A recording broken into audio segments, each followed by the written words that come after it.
that has included very insightful and thoughtful reinterpretations of the standard orthodoxy. And tonight we are exceptionally fortunate to hear such a reinterpretation.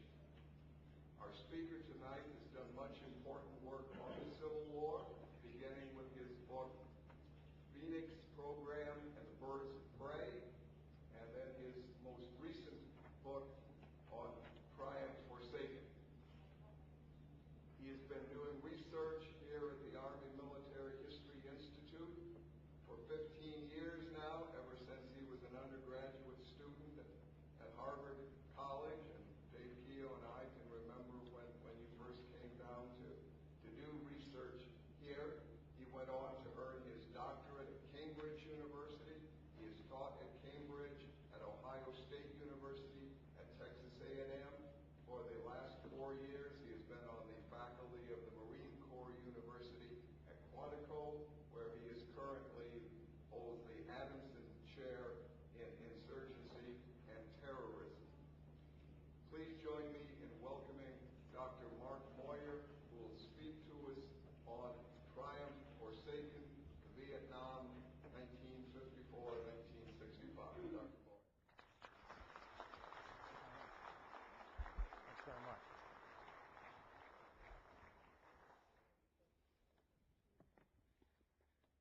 Well, hello. Thanks to all of you for coming. It's great to see such a big audience here. And as he mentioned, I have been coming here for quite a while to do research. I used to spend a lot of time in the older facility.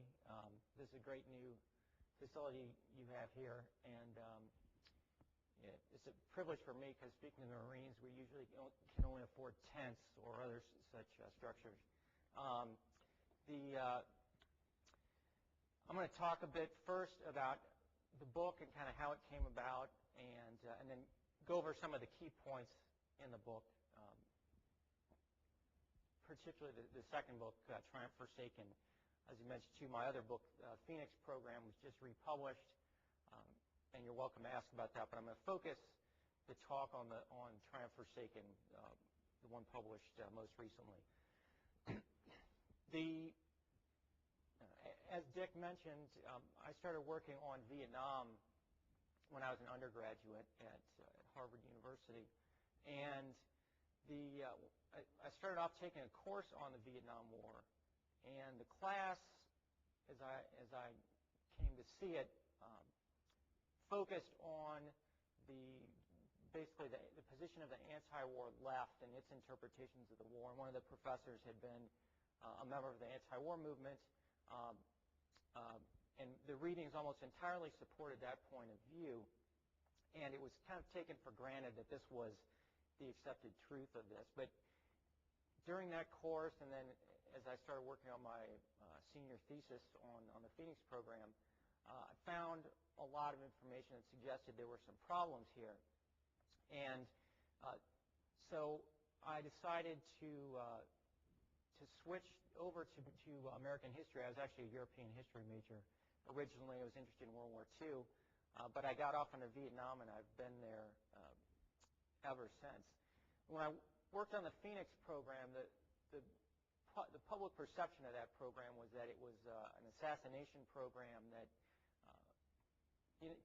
killed lots of innocent civilians and caused a lot more harm to our cars than it did good. But I found out, in fact, that it was generally fairly effective. Most of the excesses were reported by people who actually were not Vietnam veterans at all. And if you're interested in that subject, I'd recommend a book to you by a good friend of mine called Stolen Valor, which talks about how much of what we know about Vietnam is based on phony veterans who have gotten the attention of publishers or journalists.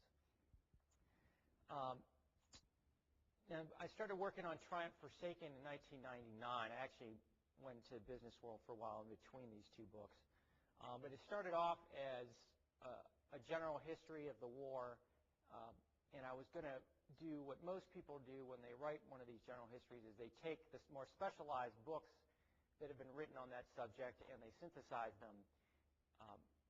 I started doing that, though, and I wanted wanted to complement that with some of my own research, but the research I did on my own led me to believe that, in fact, the whole large body of work on Vietnam, for the most part, was either missing things or it had distorted the historical record. And so what I did was I decided to go to the archives and do all the research myself, which is what one of the things that brought me back here again.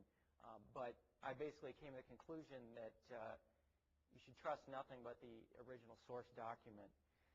And that greatly expanded the amount of time it took to do this. I was planning to do the whole war in about 5 years, and it took 7 years just to do the first half of it. And I'm now working on the 65 to 75 period. The other thing that happened too was that a friend of mine was able to get a hold of a lot of histories from the Vietnamese communist side, which really had not been covered. A few of these had been looked at by a few scholars, but there was this great volume of material that people had just missed. And when you look at that, when you start to look at the war from the other side, there's tremendous new insights that you can gather from that. Now, Vietnam, of course, has gained a lot of attention in the last few years because of Iraq. Some people have asked me if I wrote it because of Iraq, and the answer is no. I actually started it well before, and in fact, I really did not try to make points in the book that would guide what we do in Iraq. Now, there are certainly similarities between the two, and I'll talk about a few of those as we go along here, because I think they are important. In fact, I have an article on the Vietnam-Iraq comparison that will be in the New York Sun probably tomorrow, which you can see online. One of the big things we hear, of course, is that Iraq was a huge strategic mistake, just as Vietnam was. My response to that is that it takes decades of looking back, and it takes the actual end of the war for you to really pass judgments on that subject. I mean, if you look at Vietnam during the war, you'll hear a lot of the same things people are saying about Iraq now. And Triumph Forsaken came out 41 years after the decision to go into Vietnam in 1965. And there's a lot of evidence in there that had been missed, which fundamentally changes how we rethink the war. So I think clearly with Iraq there were a lot of unforeseen problems, but again, we still don't even know how that war is going to turn out, what the long-term consequences are going to be, and there's also certainly going to be more information about the enemies of the United States coming out in the next decade. So I think we need to avoid rushing to judgment. So let me talk now about why Vietnam, in fact, was strategically important, contrary to what most historians have written.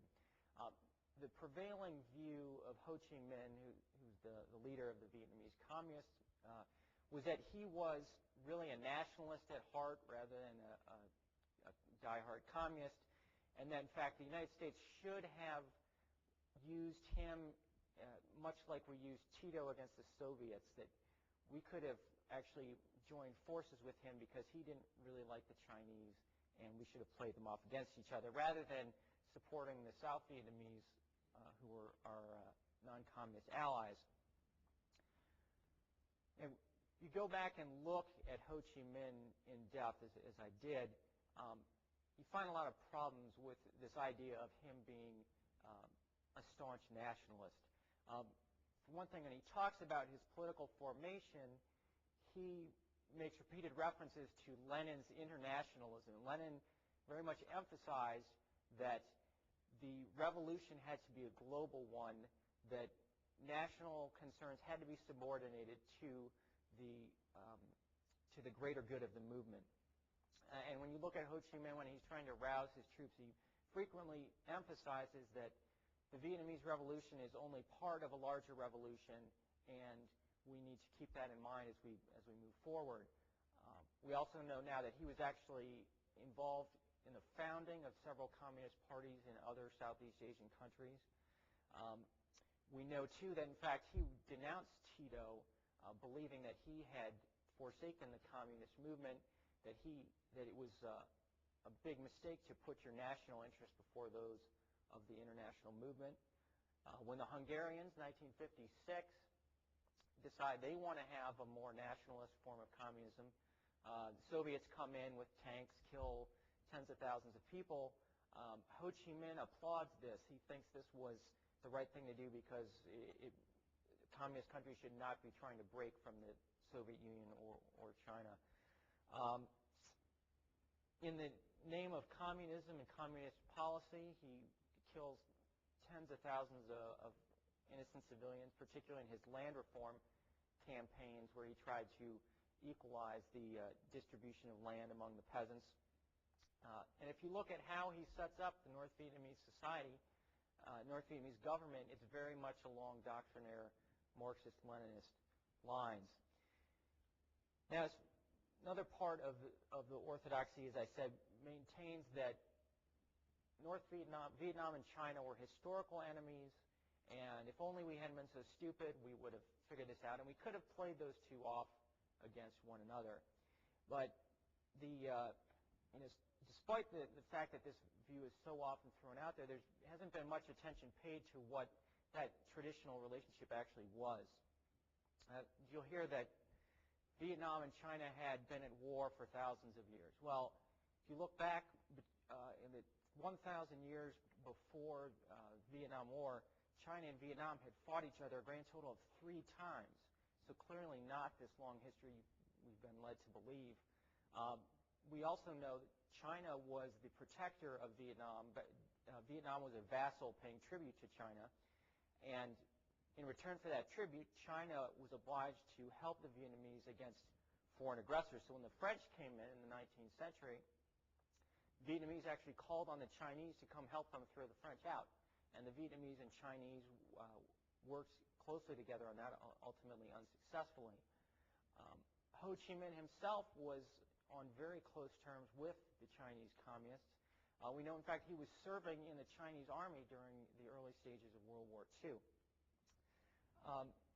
When you get to 1954, China is at the end of the war between France and Ho Chi Minh's Viet Minh. The Chinese are providing prodigious amounts of support to the Viet Minh army.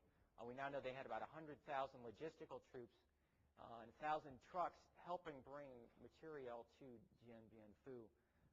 And we know from their conversations how closely they worked with each other.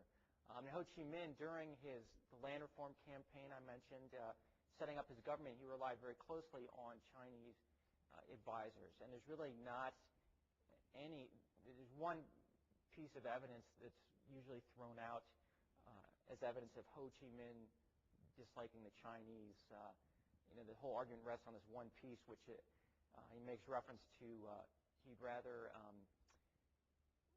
only have to deal with the French for a few years than with the Chinese for 1,000 years. But it turns out when he said that, number one, China was actually controlled. It was when Chiang Kai-shek was in power, so Chinese were not his friends then. And again, too, Ho Chi Minh was a master of pulling the wool over the rugs of unsuspecting naive Westerners, especially. Now, when you look at Vietnamese history over time, it's not, in fact, what the communists claimed it to be, which was this continuous defending against foreign aggressors. In fact, there's very little of that, and what you find is that Vietnamese history is almost entirely of civil warfare between different Vietnamese, constantly fighting with each other, lots of bloodshed and gruesome things going on. And oftentimes those Vietnamese factions would bring in outside support to help them get what they wanted, whether it was from the Chinese or from the Dutch or the French or whomever. And so the Vietnam War is a continuation of that. You've got Ho Chi Minh on the one side in North Vietnam, and on the other side you have the nationalists led by Ngo Dinh Diem in South Vietnam, who take power in 1954 when that war ends between the Viet Minh and the French. The principal rationale for the United States intervening in Vietnam was the so-called domino theory, and there have been some scholars who claim that maybe there were some other things like, Johnson was trying to prove his manliness or what have you, but I think it's fairly well established that the domino theory was the primary reason, and people of different persuasions will accept that. But where I differ from most of them is that I argue, in fact, the domino theory had a good deal of validity to it. Now, the argument that's raised against this domino theory is that, well, you look at 1975, the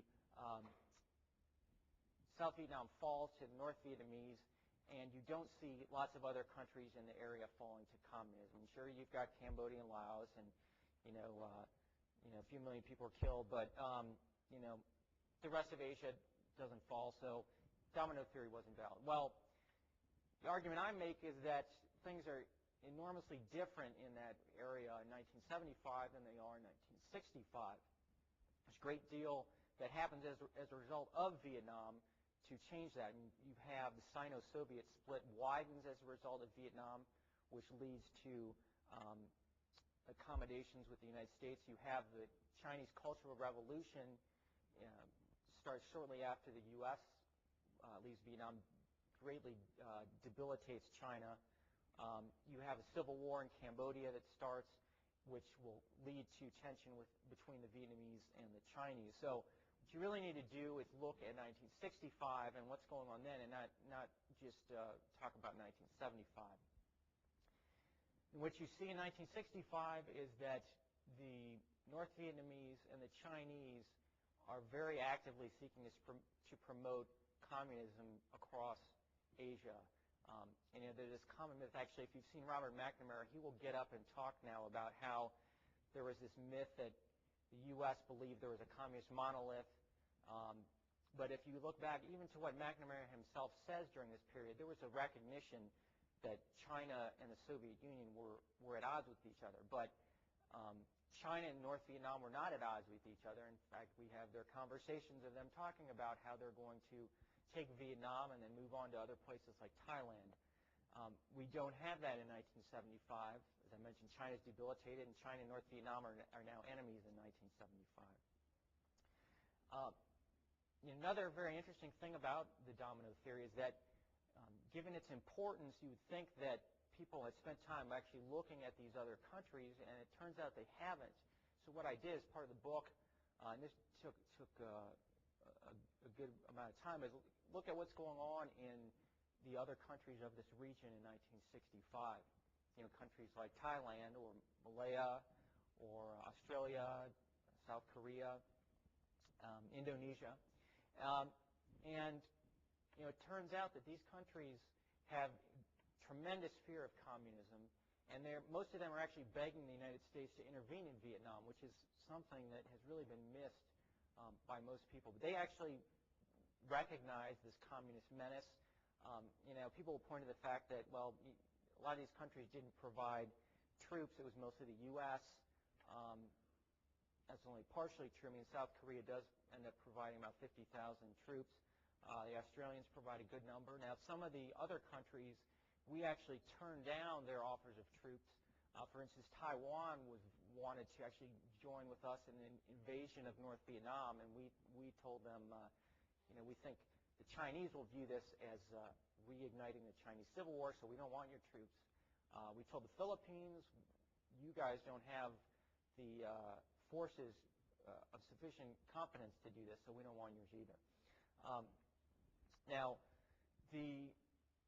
one of the big pieces that's been missing, too, on Vietnam is what's going on in Indonesia at this time. And if you look at the index on a book on Vietnam, most of them you won't even see the word Indonesia appear. But Indonesia was very much on the minds of the President Johnson and others in his administration. Why was that? Well, for one thing, it's very strategically important. It sits astride key sea lanes. It's got a huge population, the world's largest Muslim population, lots of strategic raw materials. And what's happening in 1965 is the Sukarno government is moving into almost open alliance with China. Sukarno is on very friendly terms with the Indonesian Communist Party, which is the largest communist party outside of the communist bloc, about 3 million members. And I found and cited in the book a conversation where one of the leaders of the Indonesian military comes to the United States and says that what you do in Vietnam is going to determine the fate of our country and in the rest of Asia. And he specifically talks about how there's a fear on the military has some anti-communist elements, and they're afraid that when Sukarno dies, which could be sometime soon, that there's going to be a showdown between the military and the Communist Party. And he indicates that, in fact, what the military does at that point is going to depend on what the U.S. does in Vietnam. Of course, there is a coup that occurred September of '65, in which the communists are decisively defeated, and Sukarno eventually gets thrown out. This is probably the biggest victory in the Asian Cold War for the United States.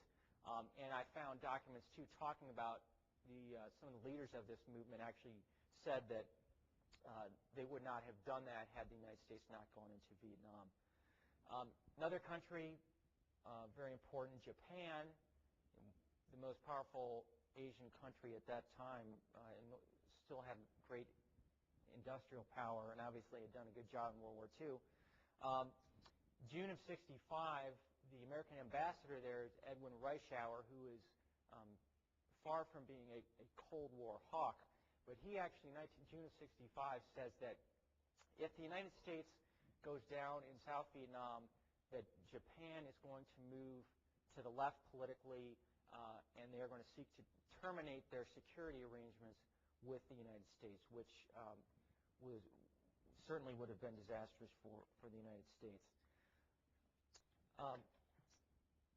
Talk a bit about South America's allies now. President Diem, as I mentioned, is the president of South Vietnam, starting in 1954. And he's an authoritarian ruler, and he takes a lot of heat, especially from the U.S. press for that. But I argue, in fact, that given the situation at that time, and he comes in at a time of civil chaos, opposition to the government, that in fact that was necessary to restore order. And Vietnam was a country without any sort of traditions of liberalism as we would think of them, and there were Americans who were pressuring them to liberalize very quickly at a time of civil war, which I just think was unrealistic, and I think we've encountered some of those problems again in Iraq. Diem, in the late 1950s, there's a period of peace. The communists try to organize politically. They think the Diem government perhaps can be knocked over without a lot of military action, but President Diem consolidates his control. He strengthens the military. And in the late 50s, he wipes out the communist stay-behind agents who had stayed after the end of the war in 1954. And so in 1959, and this is increasingly clear from the communist documents, that they saw they were being beaten so badly that they needed to fundamentally change their strategy. So they decided to move towards an armed insurgency, which essentially kicks off in 1960. And that movement, when it starts, is strikingly effective. They go after the leaders of the South Vietnamese government in the villages and kill a lot of them. A lot of them are driven away. And there's a lot of controversy about why is it that the South Vietnamese government is not performing well. There is one school of thought is that they were just too focused on their regular army, and the Americans had tried to get them to build this regular army to fight a conventional war, and that wasn't the right thing to do. I take issue with that because, for one thing, Diem actually had other forces that were supposed to do this counterinsurgency mission. They're called the Self-Defense Corps and the Civil Guard, and they were supposed to control local security. And the army was designed to meet the threat of a North Vietnamese invasion, which was certainly a possibility. And we'll see that's ultimately what happens, and they did need a conventional army to meet that. But the problem was that these militia units that were created to fight the insurgents, number one, they had poor leadership, and that was because when Diem came into power, he inherited a class of officials who had risen to power during the French period, and they, for the most part, were corrupt, ineffective, lacking in inertia, and these are the people who were supposed to run these units. And then the other problem with these units is that they lack funding. Shortly before the war starts, the American ambassador actually cuts the funding for these units because he thinks there's not a big threat of an insurgency, and at this time, too, Congress is cutting aid in general.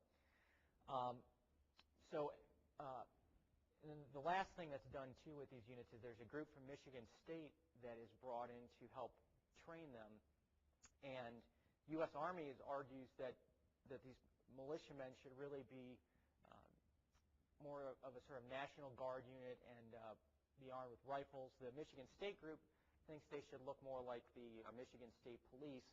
And they prevail on that, so they arm these policemen with pistols and nightsticks, which just turn out to be completely ineffective when the insurgents come along with their submachine guns and assault rifles. Now, there's a big change in 1962, which, again, another part of the war that hasn't been appreciated. And there's two parts of it. One is the Strategic Hamlet Program. And what that was an effort to consolidate the population and build local security. There was actually not a lot of moving the entire population. That had been tried initially. It didn't work very well. So the main emphasis on the program was to bring in a full-time militia and governing force into the villages, have them there 24/7 so that the insurgents couldn't sneak in at night as they usually did. And these people were of a new generation of leaders that Diem had begun cultivating in the 50s, but they were just now sort of coming of age. And they did very well in defending these hamlets, and the communists made very clear that this was very damaging to them. And the other thing that's going on, too, is that you have leadership improvements on the other South Vietnamese armed forces. So they're doing a much better job of going around and going after the Viet Cong when they're not actually present at these villages. And all of this is confirmed actually on the U.S. side, the government, and actually the American press, which is interesting. I'll mention why that is in a minute. And also the North Vietnamese sources have confirmed this really for the first time that these changes were taking place. Things, however, start to turn sour for the South Vietnamese government in 1963 as a result of the so-called Buddhist crisis, which most famous photo of that you may remember is of a monk on fire in Saigon in June of 1963. Now, these Buddhist monks purported to be fighting on behalf of religious freedom. They claimed they were being oppressed by the government, and this is why they're setting themselves on fire. Now, the South Vietnamese government's response to this was that, in fact, this is communist-inspired. The communists are behind this, and these people are a threat to the regime, and we can't tolerate this sort of behavior. And in addition, in South Vietnamese society, as in other East Asian societies, if you allow a large protest to go on, it will cause the government to lose face, undermine its prestige, which is why you still see in Southeast Asian countries today the governments don't care for large protests. The U.S., a lot of the Americans don't really understand this aspect of South Vietnamese culture. They dismiss this idea that they're communist infiltrators, and they press Diem to keep making concessions to these Buddhists. And Diem actually does that, but whenever he does it, there are simply more demands for concessions, and he feels that his power is being taken away from him. And it turns out, by the way, that the communists had infiltrated this movement, and this wasn't really revealed until some communist sources in the 1990s admitted as much. Now things come to a head in August of 1963 where there's a huge protest in Saigon, and the South Vietnamese military comes to Diem and tells him that you really need to crack down on this. There are too many disorders going on. We need to crack down, break these protesters up. And President Diem says, okay, you're right, guys, but just make sure that nobody gets hurt. I mean, in general, Diem, I think, was a more humane person than he's been given credit for. So Diem goes ahead and does this with the generals. They disperse the protesters. They send them back to their homes. They arrest some of the top leaders. And things seem to be going well for the South Vietnamese government. The government's prestige has been restored. But what happens then is that the U.S. government, or parts of the U.S. government and the U.S. press conclude that this has been too heavy-handed, that they ought to be tolerating these protests against the government. And when that happens, the South Vietnamese generals start telling the Americans that they had nothing to do with all of this, and it was President Diem's idea. And some of the Americans buy this. There's been controversy within the U.S. government. The press very much pushes this line. And so what ultimately happens is the U.S. decides we're going to turn against President Diem and give power over to these military generals who are actually the people who did what we didn't want them to do. Now, the press at this point assumes an even bigger role. The two really key figures in the press at this time are David Halberstam, who at that time was working for the New York Times, and Neil Sheehan of UPI. And these are both young reporters in their 20s, pretty inexperienced, but they, in the past year leading up to this time, have become disillusioned with the South Vietnamese government, primarily because the South Vietnamese government has tried to put restrictions on what they can see, and these young journalists believe that they sort of have a right to everything. Again, this is partly cultural. East Asian governments generally don't like to show all their secrets to the press. They get a lot of their information from Vietnamese cafe intellectuals who are a fairly small group, but they're very influential because they speak English and they tend to hang out the same places that the Americans go. One of them, named Pham Nguyen An, was actually just recently the subject of a book, but it turns out he was a communist spy and was feeding them misinformation.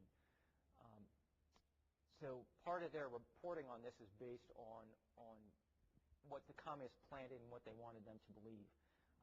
Now the press actually at this point, and they'll admit this later on, they actually supported the war. I mean, Halberstam and Sheehan were gung-ho Cold Warriors at this time. The reason they wanted to get rid of Diem was that they thought he was not doing a good enough job, and if we just get rid of him, that all problems in Vietnam will easily be solved. But they're so influential because they pass information to the ambassador. Henry Cabot Lodge had just come in as ambassador, and he actually views them as a better source of information than the military or the CIA, which turns out to be a huge mistake on his part. And then the other thing is that their articles get published, especially Halberstam's. They get published and they get translated quickly into Vietnamese, and the Vietnamese elites read these and they take these as indications that the U.S. government has lost confidence in the Diem government. In fact, shortly after the coup, one of these fellows will say that during the coup, we thought the New York Times was the official mouthpiece of the U.S. government. So, and as a result of that, this very much stimulates them into supporting the coup. Now, this has great impact on the subsequent history of the war because, as we'll see, the coup does not go as planned.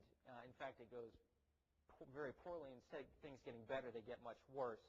And so Halberstam and Sheehan and Stanley Carnot as well, who's sort of writing intermittently on this, they are suddenly faced with allegations that they supported this coup, which was an enormous debacle, and they have a lot to answer for. And what they did is they basically rewrote history in their books to argue that, in fact, the war was already going terribly before this coup occurred, so really the coup was no big deal. But as I mentioned earlier, I mean, the war is going very well all the way up until this coup, and then it quickly goes downhill right after the coup. JFK at this time is starting to pay more attention to Vietnam as this coup is approaching. He's quite hesitant. His most influential advisors, McNamara, Maxwell Taylor, and his brother Robert Kennedy, they are opposed to a coup. Lodge is really kind of acting on his own in Saigon and pushing for this coup. And one of the things in the book that's new is there's some tapes from the Kennedy administration in which they're talking about the coup. And Kennedy actually figures out a few days before the coup that Lodge has been plotting all this behind his back without even reporting it up to him. And I think in almost any other circumstance, the ambassador would have gotten fired for doing something like that. But Kennedy, in these tapes, he candidly admits that we can't fire Lodge. And the reason they can't fire Lodge is that he is the leading contender for the 1964 presidential nomination for the Republican Party. And he's very afraid that Lodge would come back and try to use this against him in the campaign. So he does try to tell Lodge to back things off, but Lodge pushes him off, delays, and eventually lets the coup proceed. So the coup goes ahead on November 1st, 1963. President Diem is assassinated. The U.S. didn't really expect that to happen. At least President Kennedy did. I think Lodge did. But Kennedy is shocked by all this. We know he was traumatized for days and days after this. I also mentioned briefly, there's this idea that Kennedy was planning to withdraw had he won the next election. I think the evidence doesn't support that in the least. And I think he would have, in fact, intervened later on, as Johnson did, for the same reasons. He was very much a Cold Warrior, and that Cold War rationale argued strongly for going into to Vietnam. Now, as a result of this coup, there's actually a committee of generals that's brought in. American planning for this was very poor. There was just the idea that the generals were going to run the country, but it turned out the committee system was a disaster. No one was taking charge. Nothing was getting done. A couple months later, they bring in General Kahn, who is the best of the generals. He doesn't do a whole lot better. One of the big problems they had, too, is that some of the best leaders in South Vietnam were considered to be loyal to Diem. They are all fired because they're perceived as being perceived as having been loyal to him and had possible threats to launch another coup. And this just devastates the pacification efforts that's going on. You also have the strategic hamlets, which I mentioned, had been armed with these full-time militia. They are actually disarmed because, again, they're suspected of being loyal to former regime elements. There's also the government's no longer able to maintain order, and also they cut back on internal security because they're afraid of antagonizing the Americans. So we have more Buddhist protests, and that in turn means the government loses face. Government gets thrown out, another government comes in, same thing happens, and you have more purges with each of those. So things are really going downhill.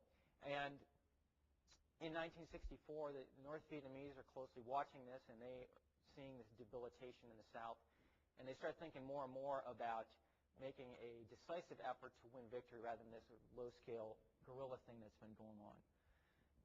And that happens to coincide with some other signals that they're getting from Lyndon Johnson. In the 64 presidential race, President Johnson is portraying himself as the peace candidate as opposed to the warmonger in Goldwater.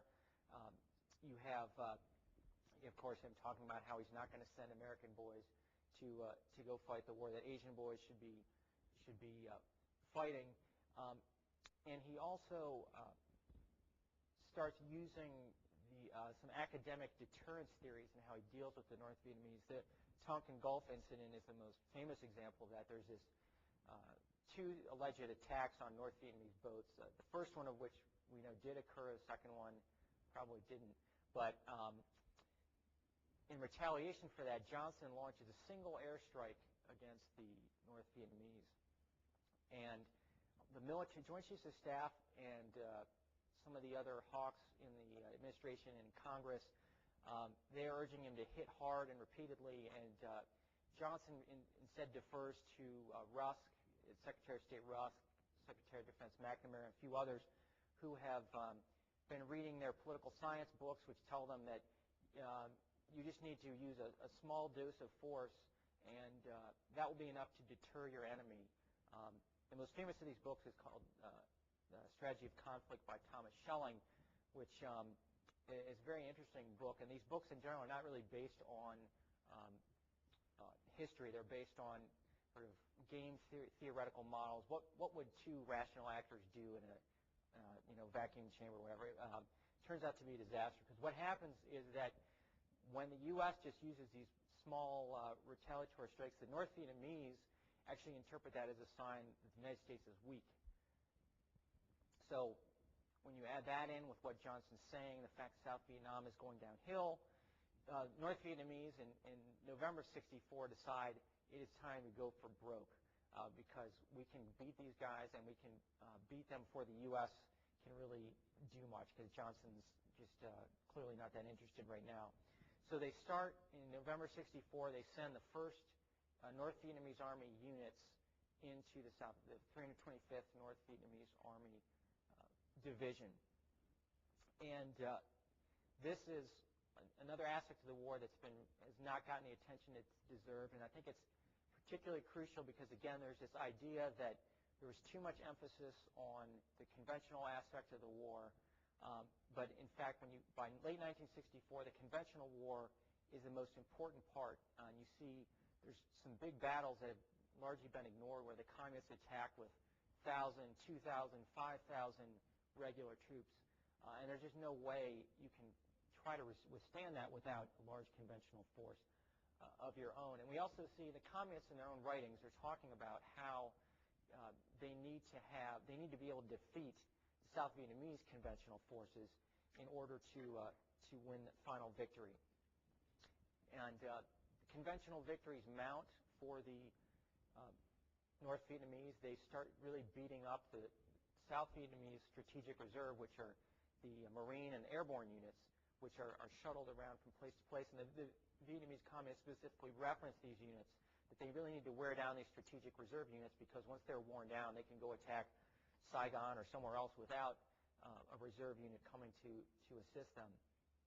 And it's as a result of this military collapse that in June of '65, Lyndon Johnson decides that he's going to intervene in the war. President Johnson, I fault him for missing some important strategic opportunities. I think he went into the war largely for the right reasons, but the way it's conducted is, I think, leaves much to be desired. Johnson very much ignores the advice of the Joint Chiefs of Staff, and that's been emphasized before. I think I did find that Joint Chiefs were actually more vocal than they've been given credit for, and in fact, telling Johnson, you need to do these other things. In fact, on one occasion, they actually told Johnson, you need to be more forceful here, or we think we should get out of Vietnam. And Johnson did not listen to them on that occasion. But it turns out, in hindsight, the military were largely right about these things. One of the options being contemplated was invading North Vietnam, either going for the capital in Hanoi or conducting some kind of amphibious raid in southern North Vietnam. There is great fear on the part of Johnson that China would intervene at that point, and you'd have a replay of the Korean War, where the U.S. ends up getting bogged down in a war involving Chinese troops. Now, he's getting told, the CIA and the military are telling him that that's not going to happen. The Chinese they're a lot weaker than they were in the Korean War, and based on everything we know, they're not going to intervene. And in fact, Mao comes out in January of 1965 and says, we're not going to fight outside of Vietnam or outside of China's borders. So But Johnson is very much haunted by China, and he remembers too. You know, MacArthur had told Truman that Chinese wouldn't come in if we went and pressed on in Korea. So Johnson decides to back away from that. We do know now China, they really were not very interested in doing this, and they actually feared the Korean War as much as we did. They had taken terrible losses. You know, things do get more complicated in March of '65. They start sending actually troops into North Vietnam, but I think that's because of how the U.S. conducted itself by the way we started inserting troops and explicitly saying we weren't going into the North. That gave them reason to be confident they could send these troops in. Now, the one that is considerably less risky would have been to send ground troops into Laos. And Joint Chiefs of Staff pushing this very early on, and Harry Summers, who I imagine many of you know, emphasized this in his book on strategy. At the time he wrote that, we didn't know nearly as much about what was actually going on in Laos and the Ho Chi Minh Trail as we do now. But at the time, Johnson and his administration, Johnson and the civilians turned that down. They argued the Ho Chi Minh Trail is not that important. This insurgency is largely self-sustaining. And again, I think they got a lot of this by reading about other insurgencies rather than about actually what was going on in Vietnam. There's now a great amount of evidence that this is wrong. One of the reasons I spent a lot of time on some of the later battles is that you can look and see what the communists are using in 1965 to win these victories. And they're using recoilless rifles, they're using pack howitzers, they're using flamethrowers. And these things are not coming from South Vietnamese warehouses. They're coming from the Ho Chi Minh Trail. So these weapons are already essential by this point in time. And we also now have communist recollections actually talking about this, about we couldn't have won without the Ho Chi Minh Trail. We needed these heavy weapons. You're not going to defeat the big South Vietnamese units if you don't have these. The other argument that would later be raised by historians is that this really wasn't feasible, cutting the Ho Chi Minh Trail. But there is, I think, great evidence that it was feasible. There was actually an initial Ho Chi Minh Trail cut in 1960 inside Vietnam, which hasn't been covered before, but in fact just a few South Vietnamese regiments were able to cut that. And we now have sources from the U.S. side, from the Soviet side, and the North Vietnamese side who all say that the trail could have been cut with between 3 and 5 American divisions, which is much less than what the United States actually sends into Vietnam. So I'll just sort of sum things up here. Again, Vietnam was I think not an act of strategic hubris or strategic stupidity. It was, I think, essential for the United States to hold its position in Southeast Asia. And we can't predict with absolute certainty what would have happened, but looking back at the situation through American presidents' eyes in 1965, there's lots of indications that things would go terribly wrong in Asia for the United States if you withdrew. And I think that for that reason, among others, we owe our Vietnam veterans a greater debt of gratitude than we've given them before. So I'd like to thank all of the veterans of you who have come here tonight. And I hope if you haven't read the book already, you will read it, because I've gotten it's been very gratifying to hear from a lot of veterans who have read it and found it meaningful. So I'll like to thank you now, and we'll take your questions.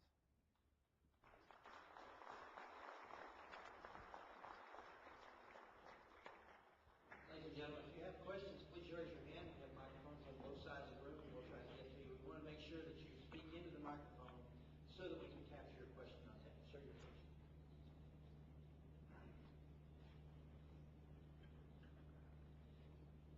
Dr. Moyer, you indicated that things began to go downhill in November 1963 after the Vietnamese decided to change strategy. This is pure speculation on your part. What would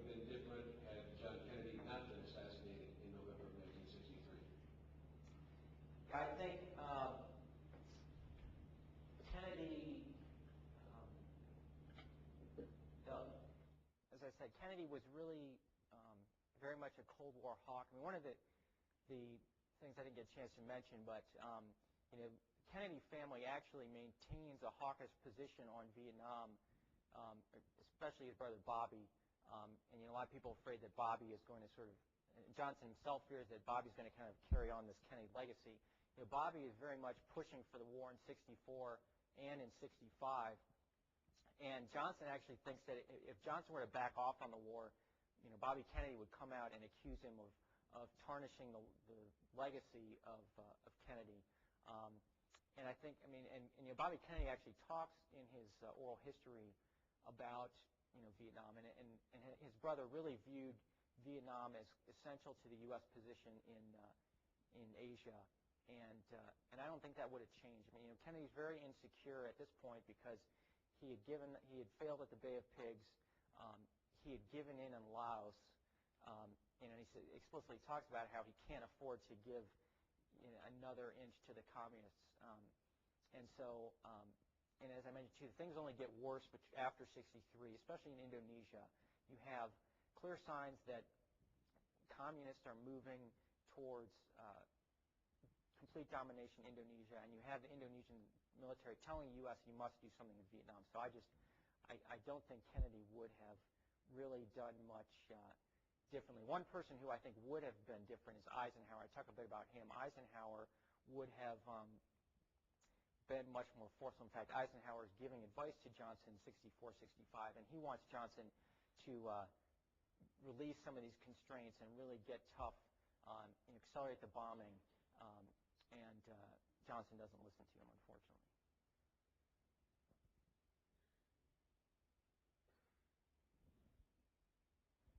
You mentioned very early public perception. You started out by saying that a prop that you had seemed to lean left. You talked about the young reporters who maybe were naive and had leanings. You talked about an understanding or a lack of understanding of culture, and also how going into original source documents really clarifies things, but there was a time element involved. So because this is multifaceted, and because just personally, I was quite young. I was around, but I was quite young when all of this was playing out. As a young person, I didn't understand a lot of this stuff. Go anywhere you want, please, addressing public perception. How it was formed, how maybe it could have changed, how it impacted, didn't impact, in whatever venue you'd like to pursue that. The public, for most of the early period, is not really paying much attention to Vietnam. It's not really till '64 that the '63 coup gets some attention, but it's really '64 with Gulf of Tonkin, and then '65 when the troops really start going there that there is the public starts getting involved. Now the public actually they recognize the position of the United States in Asia, I think, better than we've given them credit for. They understood what was at stake and the threat in other parts of the country, and they're very supportive of the war. Early on, I think I do fault Johnson for the way he handled himself.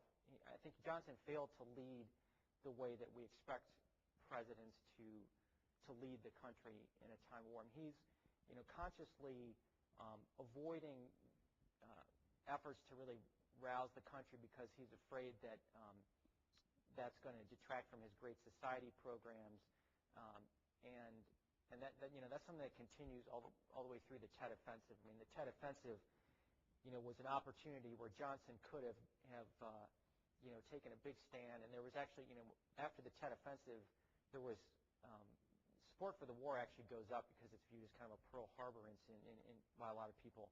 But Johnson is just very passive, and he's afraid of what this is going to do for him domestically. He's also afraid that this might overly antagonize the Soviets and the Chinese, which is another problem with Johnson. He's constantly worried about upsetting the Chinese or the Soviets, and doesn't, I think, appreciate that he had more power to influence and intimidate them than he had.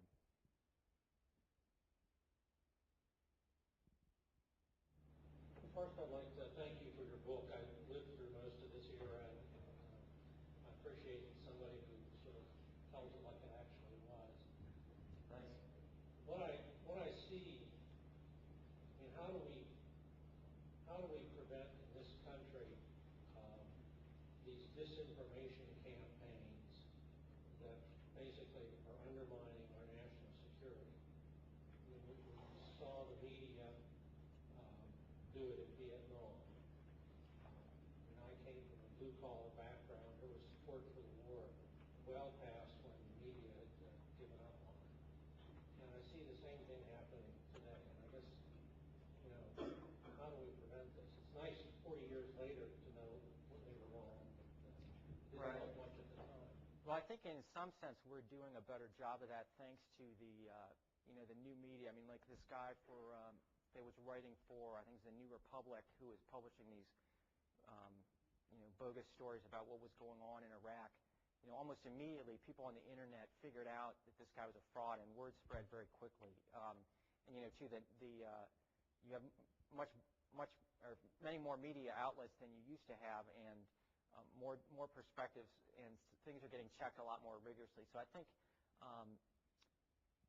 the public at large is doing a better job, and I think the military itself, the armed forces, I think they still struggle with trying to get the message out, and I know some of the military's efforts to try to correct misperceptions are dismissed by a lot of the media as being government propaganda, and that's just a reality that you have to deal with. I mean, I think at Quantico, where I work, we spend a lot of time talking about the military and the media, and I found, and there's cases in here too as well, that the media tends to cooperate much more with the military if they're treated properly. So what happened in Vietnam is some of the very capable Americans involved in the war basically took the position that they were so busy with all this important stuff that they didn't have time to talk to these journalists. And the journalists kind of took that as a personal offense and started just publishing more negative. And that's true with Halberstam and Sheehan. I mean, General Harkins and Ambassador Knowlton, who I, in general, had great respect for, they just didn't think it was worth their time to talk to these folks. And so they became targets of their attacks. And then, of course, too, they also went around finding people, who would give them a more negative spin on what was going on. But I think, there are lots of opportunities for people in the military now to cultivate, good relationships with reporters. I mean, it's, of course, a difficult balancing act, but I think that's where you get your story out more than through kind of official press conferences.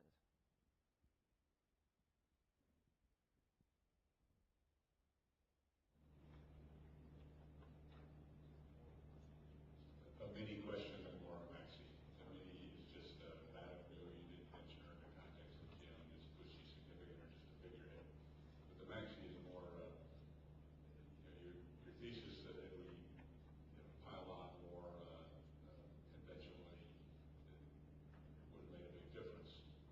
And yet, do you see evidence that the South Vietnamese government/military would have been able to follow up with this with something that would have made a viable country?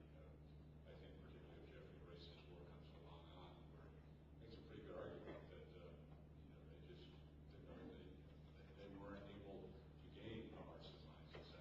So if we won the conventional battle, it still wouldn't have mattered. Madam New, I do talk about her some. I think her role's been exaggerated, and she was not.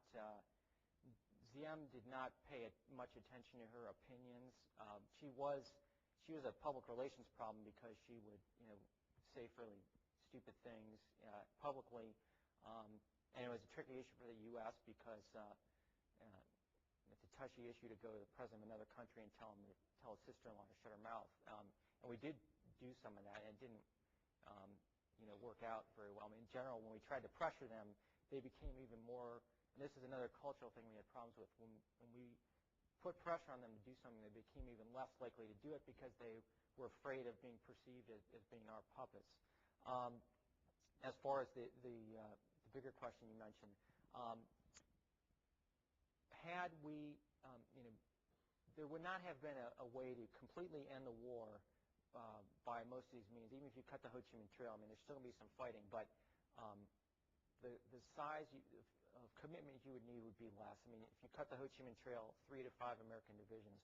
What I also argue with respect to the bombing and acting forceful in 1964, I think what could have happened is that North Vietnamese continued on this low-intensity guerrilla war for much longer, rather than this go-for-broke strategy. Because, again, the reason they send conventional troops is they think it's going to be a quick war, and the Americans aren't going to intervene, because they've actually had this capability for 10 years, and they were really afraid of the United States, and Johnson dissipated that deterrent power. So I think had he taken a different approach, that could have happened. As far as you mentioned Jeffrey Ray's book, it's interesting you mentioned that, because we're actually using that Quantico for a planning exercise on the war. That's seen as a very good case study of a single province. One thing to keep in mind is the last chapter of that book talks about how much things changed around 1969 and 70. In my first book on Phoenix, I talk about this a lot. And after the Tet Offensive, the South Vietnamese government really turns things around. I mean, 64, 65, it's really bad.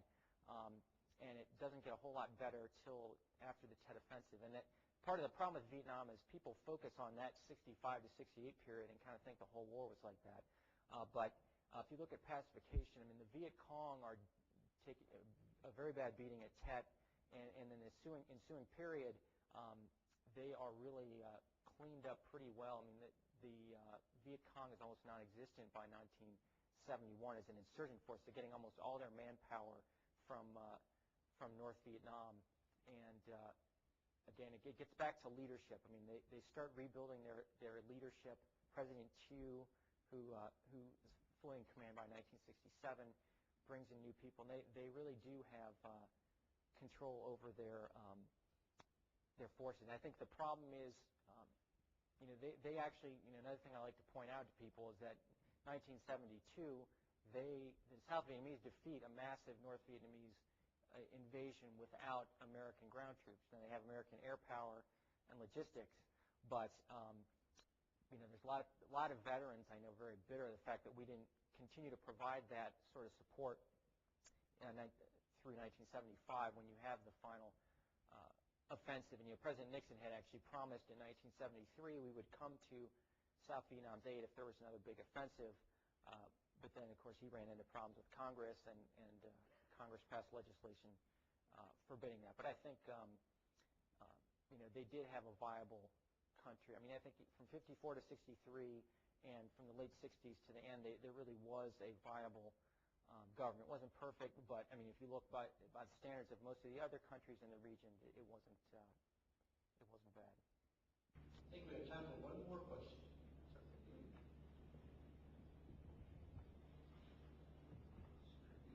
You mentioned the Gulf of Tonkin and made a statement that the first incident definitely happened. The second one was questionable. I've read lots of reports where either both happened or neither. Can you just expound on that a bit? Yeah, well, the North Vietnamese have actually now admitted the first one happened, and there was a lot of very compelling evidence. In fact, even a few bullets from the North Vietnamese that were lodged in the American boat. The second one is a lot harder to pin down. I mean, the important thing to keep in mind is there was a lot of pretty good evidence that it had occurred at the time.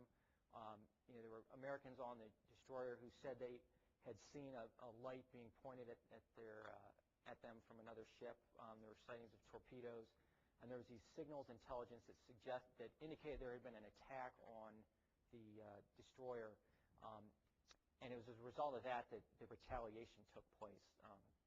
So I think there was a conspiracy to kind of claim that happened when it didn't. You can see that from the military up the military chain of command, they did believe this occurred, but it wasn't until later that some of the evidence unraveled, especially the signals intelligence part.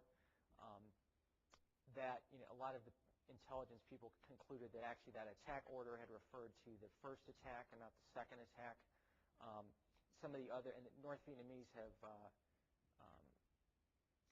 consistently denied that one, which certainly isn't conclusive, but they've admitted a lot of other things. They admitted the first attack. I still think it's possible there was at least an initial attack, and Edwin Moyes, who wrote the most thorough book on this, conceded that there might have been at least an initial attack, not the lengthy one that was seen, but the important part of the Tonkin Gulf that I think wasn't previously realized was what it meant for North Vietnam and the retaliation, as I mentioned. When they saw how the United States reacted to that, they took that as a sign that Johnson's hands were tied. It was less important in terms of getting congressional resolution because I think there were other provocations that they could have done that. We could have done that congressional resolution later. In fact, Johnson wanted to do it later. They'd been working on it, but he kind of wanted to wait until after the election, but this kind of forced his hand.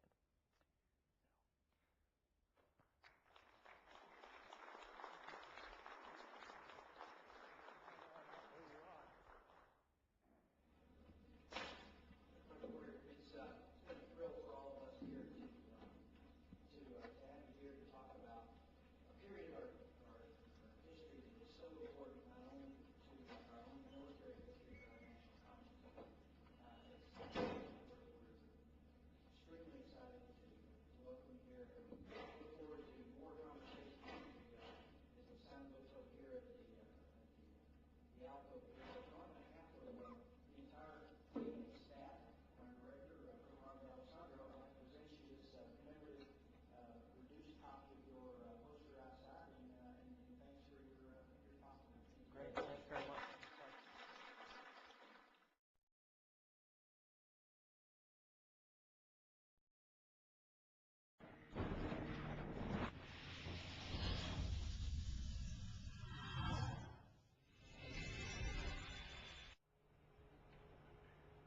Thank you, Mr. Lynch. At the time of the Civil War, the commanders would have been most influenced by the prominent Swiss military theorist, Baron Antoine-Henri Jomini, who served as a general in both the French and Russian armies during the Napoleonic Wars. Few American officers had even heard of Clausewitz by that time, let alone studied him. But the reemergence of Prussia as a great power in Europe contemporaneously with the American Civil War helped bring Clausewitz to worldwide attention. And he has come to be recognized in the late 19th century, throughout the 20th century, and right up to our time as one of the most profound and perceptive analysts ever to focus on the nature of warfare. Tonight, we are fortunate to have one of the most profound and perceptive analysts of Clausewitz.